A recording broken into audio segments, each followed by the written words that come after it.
Greetings from the NFL Combine.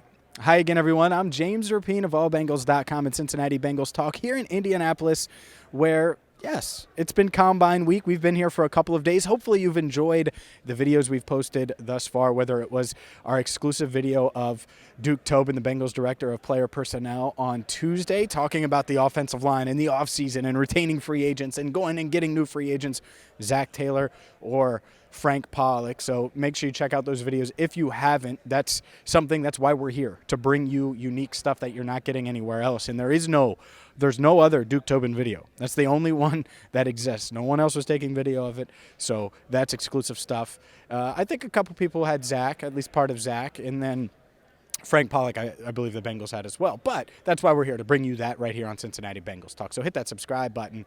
But what I'm going to do over the next few minutes is give you a couple of thoughts on in just general vibes and feelings throughout the NFL Combine that I felt here from the Bengals, from talking with different coaches, different scouts, different agents and things like that throughout the day. Obviously, not necessarily on camera or interviews or one-on-ones or anything like that, but it starts with the offensive line. It's what you want to hear about. It's what the Bengals are focused on. It's what everybody's talking about. And I know Duke Tobin and Zach Taylor kind of downplayed the offensive line issues.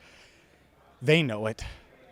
They know the offensive line is a problem, and I think they're going to spend to fix it. I'll give you 2 cents from Duke Tobin. One thing that he was asked towards the end of his conversation, and we didn't have video of this, and there is no video of this, so it's not like I can find it for you and show you. But Duke said that if there was a Trey Hendrickson level offensive lineman, right, where entering his prime, they feel like he can be an elite player with elite production and give them what they're looking for, that they'd be willing to spend on that player. And so that's the point, is Teron Armstead, is he a guy that they feel they could go after? Well, he's on the wrong side of 30. He's had some injuries. At the same time, man, when he's in there, he plays great. And I asked Frank Pollack about what he's looking for in a free agent lineman, and it was nastiness. It was athleticism. Armstead checks both those boxes. And specifically, in the quote I loved, glass eaters. And if you missed this is why you should watch the entire Frank Pollack video. But here he is on what he's looking for in free agency, because he stopped on Wednesday. He stopped watching free agents on his laptop, film of potential free agents, just to meet with the media. And then he went back and watched more free agents. So the Bengals are certainly diving into it, and I think they're going to be pushing for offensive line help in free agency, which should go without saying, but we need to say it. So here's Frank Pollack on what he's looking for from a veteran offensive lineman. Well, scheme fit. We need guys who are athletic, who can run, who can play at the second level in the run game, guys who can bend, who can anchor in protection, guys who show they play with length, can punch, guys who obviously are smart. Those all go into it. And I know there's a myriad of other factors that go into it. I guess you can say it's out of my bailiwick, but just from what I see on tape, and then just does he fit in the room? Is he a leader?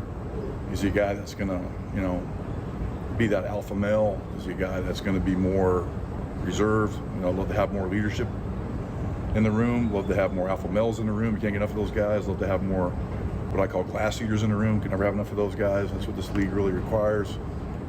Those are the kind of offensive linemen that we're looking for. Do you see plenty of glass eaters in free agency, since we're keeping this theme?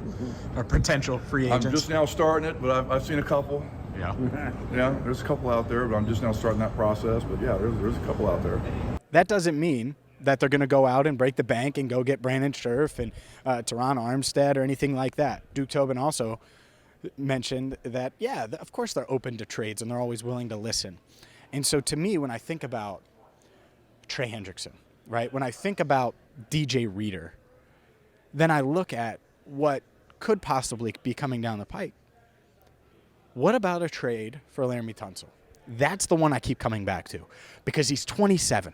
He's not 30. He doesn't have the injury history. He's been really consistent. He was dinged up last year. He had a thumb injury, but that was it. He's been consistent throughout his career, playing 14-plus games. So I don't think that's going to be an issue. So that's a name to watch. But, it's not like we got a ton of names this week, but I do think that the Bengals are going to be aggressive there. Now, let's flip to some other things. Eli Apple, that's certainly been a controversial name in Bengals circles. And me personally, I think there's a lot of smack talk from him from a Twitter standpoint. And if he cuts that out, I wouldn't mind bringing back Eli Apple. That being said, Lou Anarumo certainly in on bringing back Apple. Here's what Lou had to say about Apple's season and potentially re-signing him this offseason. What did Eli Apple mean for this defense on the field and then in the locker room? Eli did a great job for us this year. Just from being there for us, each week, and then, being able to make plays at key times for us.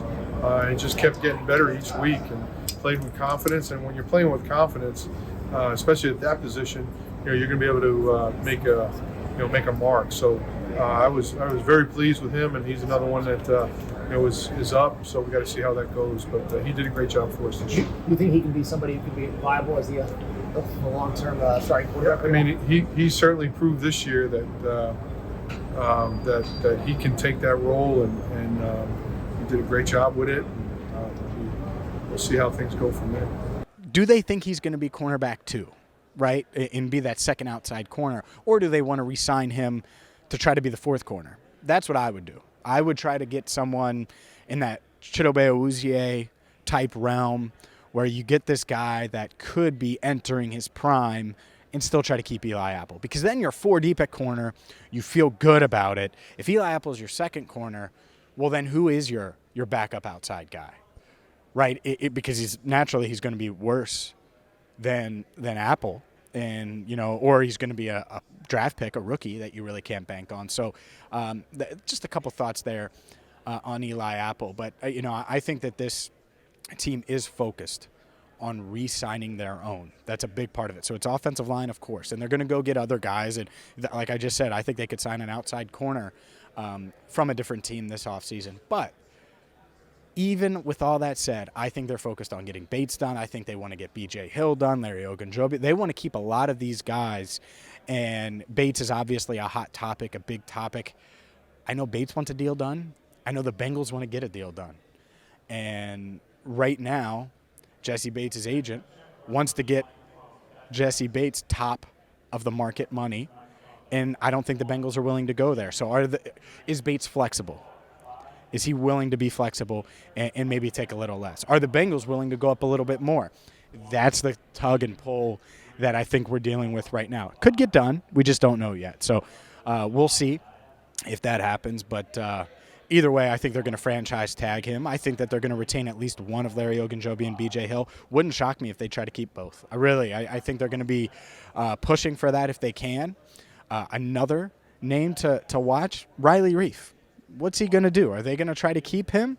Is he going to keep playing? Will he retire? That's a little murmur, a little speculation that I've heard. Paul Dehner Jr. of The Athletic wrote about it, I believe, after the Super Bowl, that there's a chance that Riley Reif could just walk away and retire. And, so if that happens, well, then the Bengals certainly need to find a right tackle. And going back to that, Frank Pollack mentioning that, well, yeah, they'd be open to moving Jonah, that no one solidified in their spot.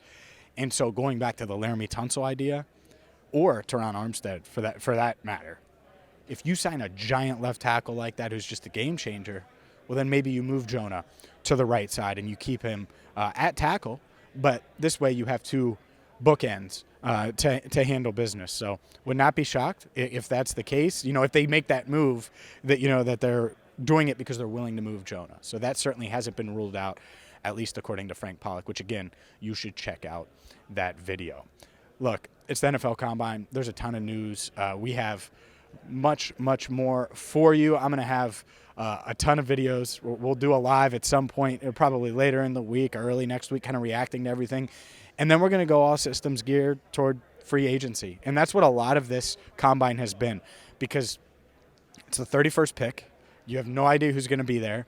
I think the Bengals, if they do what they plan to do and should do in free agency, that it's going to be best player available at 31. It's not going to just reach for an offensive lineman to take an offensive lineman. So we're going to be covering all of this. And this is why Cincinnati Bengals Talk is a one-stop shop for you right here on YouTube. So ring the bell, hit that subscribe button, then email it to your friend who's a Bengals fan that hasn't found us yet so they can watch us. And shout out to Andrew Fox Miller. As always, he's been killing it with the editing this week. I'm James Rapien, signing off for now right here in Indianapolis at the NFL Combine.